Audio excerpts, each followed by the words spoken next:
Hey everyone, welcome back to the channel. If you have not already, make sure you have liked and subscribed to the channel to get all my latest videos up and coming. Today we're diving headfirst into all things South Korea, so whether you're a K-pop fanatic or you're a history buff, there's something in Korea for everyone. But before you get here, here's just a quick rundown of everything you're gonna need to know before you arrive. First things first, South Korea has 4 very distinct seasons. They are dramatic and they are very, very specific. At the time of this video coming out, it'll be spring going into summer vibes, and that is just beautiful weather in my opinion. I love spring in Korea. We have gorgeous florals, really beautiful dress, t-shirt, shorts. Full-on summer here is not my favorite, I will say. It is hot and humid.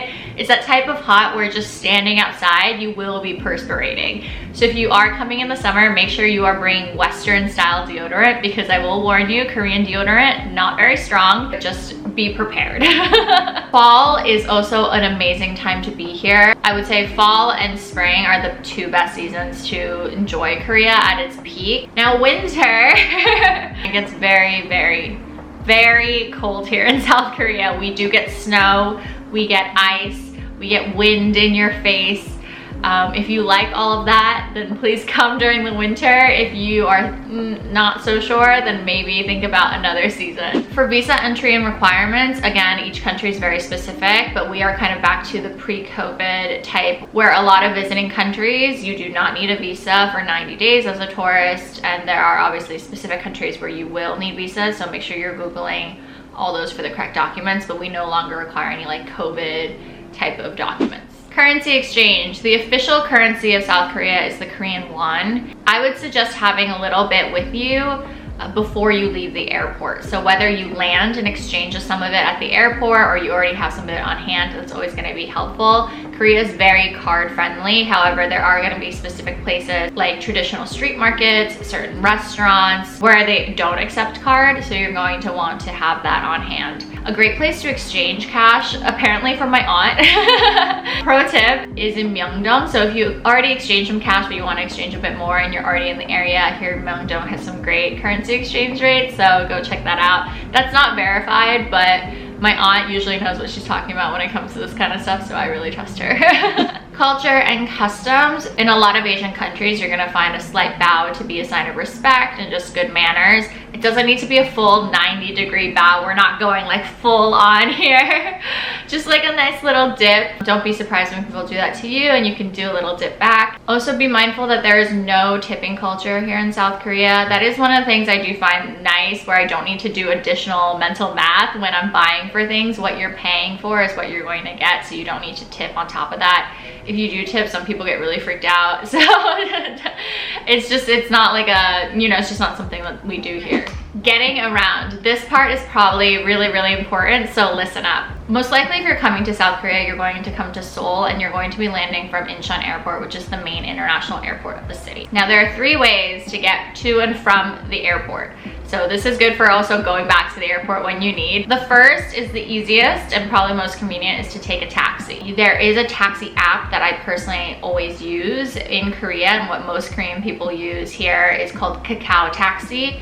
Now there is an option to pay directly to the driver, so you do not need to have a Korean card or Korean bank account in order to use this app, and then at the end pay to the driver. What I really like about this app is that basically I would say like 90% of all Korean taxis are connected to this app, so it's much easier to call a cab. It's also good because you can put in the destination and there's no need for any confusion if you don't speak Korean very well. On top of that, it's going to have a set route, so you're going to see exactly where you need to go directly. There's no chance of you getting scammed for the driver taking a longer route, XYZ. It's all being tracked in the app. I think you get a pretty good estimate of the final fare in the app, in my personal opinion. Obviously, if there's traffic, it will be a little bit more or less. It's also good to use not just from the airport, but also just when you are around the city and trying to get from A to B. The next one is probably the most popular, is the AREX, which is this train. There's the AREX Express, which you do have to buy a separate ticket for, and then the AREX, which is just an actual subway line that people use to get to and from work. And it basically stops kind of along the major lines. So you're going to hit up Hongdae, and then Seoul Station is the last station. My biggest tip for this, I've never taken the AREX Express. It saves about 20 minutes, but I've always just taken the local line. But for that, I would say I personally never like to get off at Seoul Station. I don't suggest anyone get off at Seoul Station, especially if you're coming late at night, because there's really nothing around Seoul Station except the station. So a lot of taxi drivers are known for being a little bit scammy, especially if you're coming at night and then the subway lines aren't running anymore. Even if they are, there's going to be a huge queue. And again, they like to upcharge from there. My biggest tip is to actually get off at Hongik University, which is where Hongdae is, but it's also where the most amount of people are. So you're going to just be blending in with the crowd. And it's really easy to get a cab from that area because it is so populated. People are always coming in and out. And then also you're less likely to get scammed.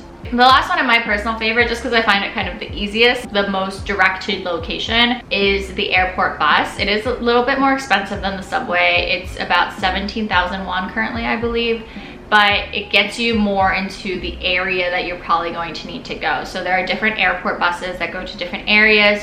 You can download Naver Maps, which you can also use while perusing the city, but this will help you figure out which bus you need to take. When you buy your ticket, you can pick the location you need to go to, and there's different buses for different areas again. So you need to find the one specific to where you need to go. It's very comfortable. Your suitcases go under. The bus is really nice. So it's personally one of my favorite ways to get to and from the airport. Just want to jump in really quickly because after I filmed this video, the news of the climate card came out. So you can now also purchase the Korea climate card as a tourist starting July 1st.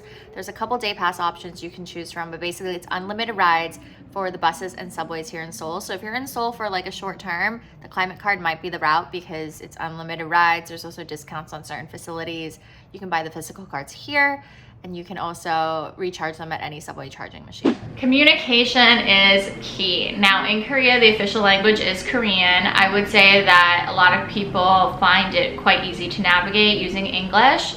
However, there are going to be times when, you know, I think certain pleasantries are nice, and it's always good to learn a little bit of the language before you arrive in a new country, in my personal opinion. Obviously, you don't need to be fluent. If you're willing to do that, that's great. But if not, I know some just simple phrases would be good. If you are interested in learning Korean, however, I do have a link with Rosetta Stone for a limited time currently that will give you up to 50% off the Rosetta Stone program. So that's linked down below if you are interested in that. But I would say overall, you don't need to be super fluent. Just some simple 안녕하세요, which means hello, and 감사합니다, which means thank you. That will usually get you a long way, and people just, you know, will always appreciate it. However, if you do find yourself in a situation where you are lost or you don't know, just don't be afraid to ask. I think a lot of people in Korea, especially in the major cities, they all learn English as a second language. So if anything, they can understand what you need and maybe help you as much as they can, at least help like direct you in the right direction. Again, if you are lost, Naver Maps is my favorite app because actually Google Maps doesn't work in Korea, so don't use Google Maps here. You will get lost, you won't know where you're going. Naver Maps. You can use English in the app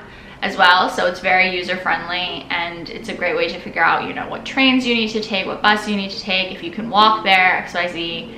So that's my hot tip. Another thing too is if you're, you know, having some communication problems, I say Papago is the best translation app in Korea. It's better than Google Translate in my opinion. It's just a little bit more accurate, and it will help you if you ever, you know, need to use some Korean, you want to translate a menu, things like that. Very, very helpful. My final tip is that South Korea is well known for our fast internet. There's internet a lot of places, including public internet. But I will say that it always makes things easier if you have a SIM card. I personally, whenever I travel, I've been using Airalo, which is an eSIM app. So you just download the app, download the SIM card into your phone, and then just use that. And there's no need for like physically changing SIM cards or losing your SIM card or misplacing anything. And this is not sponsored, but I do have a referral code if you do need. It's Chen6626, and it's $3 off your first purchase off the app. Can use the code or not, depending on you. Those are the basics 101 things you need to know before you come here. Let me know if you want something a little bit more in-depth. I'm thinking of doing a video where I talk about the different areas and what to see and what to do in each area, and maybe the best places to stay.